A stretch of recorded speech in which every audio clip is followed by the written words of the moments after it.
Es un verdadero honor estar hoy aquí en compañía de tan admirados colegas y personalidades que han aportado tanto a la humanidad.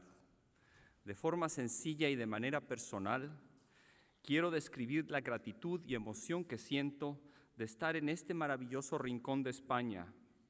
Desde niño y a la distancia de mi querido México, mi padre y mi abuelo compartían con nosotros sus recuerdos de tan añorada Asturias. Historias de prados y montes verdes, de hórreos, de costas escarpadas bañadas por el Cantábrico y por encima de todo, de gente recta y recia surgida de esta tierra vertical. Sus historias además conllevaban un idealismo por el conocimiento, por la cultura, la naturaleza y por parte de mi padre, la ciencia. Por todos estos recuerdos, esta visita asturiana toma para mí un relieve muy especial. Combina un reconocimiento a un trabajo que me apasiona y el cariño familiar a esta tierra, donde además de la regenta de Clarín, se inventaron, entre otras cosas, la fabada y el culín de sidra. Ante el júbilo del reconocimiento es fácil olvidar el reto al que nos enfrentamos al tratar de entender y reparar el sistema nervioso. Antes de continuar, me gustaría hacer una reflexión. La gente por la calle piensa que los premios distinguen a personalidades extraordinarias fuera de lo común, como dicen en España, unos tíos fuera de serie. Sin embargo, al conocer a colaboradores y colegas durante mis años formativos en la UNAM, en la Universidad Rockefeller y ahora en la Universidad de California en San Francisco, me doy cuenta que el mundo de la ciencia está lleno de fueras de series. Vivimos en una época que, si no fuera por el entusiasmo, conocimiento y estímulo de maestros, colaboradores y estudiantes, no sería posible romper la corriosa frontera de lo desconocido.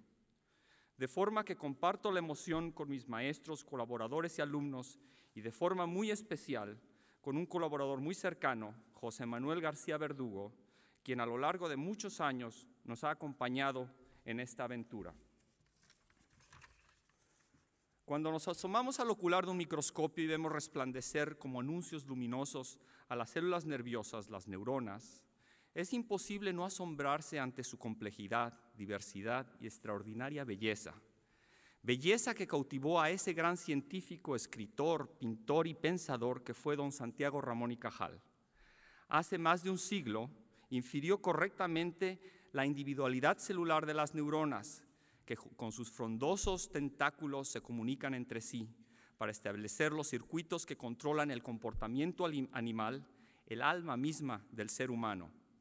La pérdida progresiva de estos maravillosos semiconductores biológicos puede desarticular los frágiles circuitos neuronales y desencadenar desequilibrios como los que observamos en enfermedades neurodegenerativas y psiquiátricas.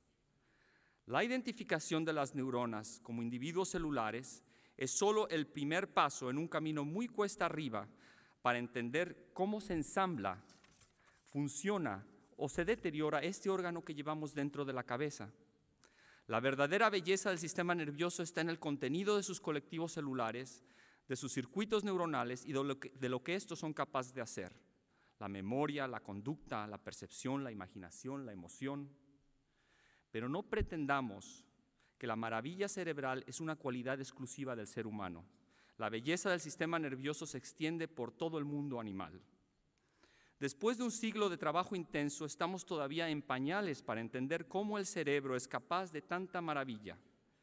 Me atrevería, sin embargo, a afirmar que nos encontramos en el umbral de una verdadera revolución conceptual en la neurobiología. La nueva información de los mecanismos de ensamblaje de los circuitos neuronales, estudios moleculares y estudios funcionales integrales como el trabajo de Rizzolatti y la identificación de las neuronas espejo presagian una nueva etapa en la comprensión del cerebro. Por muchos años se pensó que era imposible reemplazar a las células nerviosas. ¿Cómo en un circuito neuronal establecido que guarda en sus entrañas memorias y códigos pulidos por la experiencia, se puede reemplazar algunos de sus elementos por novatos sin experiencia? Ya desde la época de Cajal, el tema se convirtió en un campo de batalla. Para que esto pudiera suceder, eran necesarias células progenitoras que generaran neuronas jóvenes, Estas jovenzuelas además tenían que ser capaces de moverse dentro de la maraña complicadísima que es el cerebro adulto, para llegar a su destino, donde de alguna manera necesitarían conectarse a un circuito y contribuir a su función. Todo en un sistema nervioso armado y funcionando. Con estos impedimentos no es de extrañar que muchos estudiosos del sistema nervioso predicaran que el nacimiento de nuevas neuronas era simplemente imposible. Como sucede con frecuencia, la biología nos demostró lo contrario. Todos estos procesos sorprendentes son posibles en un cerebro adulto. Fue precisamente el trabajo del pionero Joseph Altman en los años 60 el que dio las primeras evidencias sobre la presencia de nuevas neuronas en algunas regiones del cerebro adulto. Un impulso definitivo surge años más tarde del sitio más inesperado, del estudio del mecanismo del canto en aves.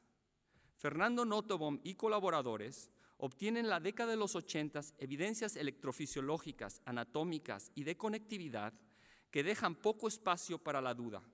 Se trataba de nuevas neuronas que se integraban a los circuitos que controlan el canto en canarios adultos. Los estudios de Altman y Nottebohm dejaron una beta muy fértil para entender cómo todo aquello que se suponía imposible es en realidad posible. En las décadas siguientes, el estudio de los mecanismos de neurogénesis adulta reveló nuevas formas de migración y orientación neuronal, nuevos mecanismos de integración de neuronas en circuitos neuronales y un cambio radical de concepto en cuanto al origen mismo de las neuronas. Una motivación importantísima para nuestro trabajo es el encontrar nuevas estrategias para la reparación del sistema nervioso. Se piensa que nuevas neuronas es sinónimo de curación de enfermedades neurodegenerativas. La cosa no es tan sencilla. Primero, existen muchos tipos de células nerviosas y solo unos cuantos se producen en el adulto. Con frecuencia, las enfermedades neurodegenerativas, las neuronas que mueren corresponden a los cimientos del ensamblaje cerebral, por lo que se hace difícil o imposible su reemplazo. Además, los mecanismos naturales, endógenos, de neurogénesis en el adulto no parecen estar dirigidos a la reparación del cerebro, sino a su plasticidad, a darle un margen de flexibilidad que permita cambiar circuitos de acuerdo al variable medio ambiente. En realidad, muchos de los elementos neuronales se forman en etapas embrionarias y fetales y asombrosamente perduran trajinando sin parar toda la vida. A pesar de todas estas limitaciones, el proceso de reemplazo neuronal sí que es posible para ciertos tipos de neuronas, lo que nos alienta a continuar explorando mecanismos celulares para la reparación neuronal. Es impresionante la facilidad con que el humano hace propios y rutinarios los nuevos hallazgos. El conocimiento, sin embargo, es solo palpable para muchos cuando se reduce a nuevos beneficios tecnológicos, un nuevo medicamento, un teléfono celular, el internet, la aviación, un nuevo método de diagnóstico. El conocimiento, sin embargo, tiene otra función muy importante. Nos provee de nuevas perspectivas del mundo que nos rodea. Es parte de la conciencia individual y colectiva. El conocimiento es como una gran esfera en expansión, vivimos dentro de ella, limitados por la dura frontera de lo desconocido. El avance científico y tecnológico alcanzado durante el último siglo hace que muchos jóvenes se sientan abrumados y piensen que todo ya ha sido descubierto. Mi impresión es que lo mejor está por venir. Claro, si no acabamos antes con el planeta o marginamos la actividad creativa y la imaginación de los pueblos. En cuanto a tecnología de punta, los organismos vivos aún nos opacan en sus capacidades.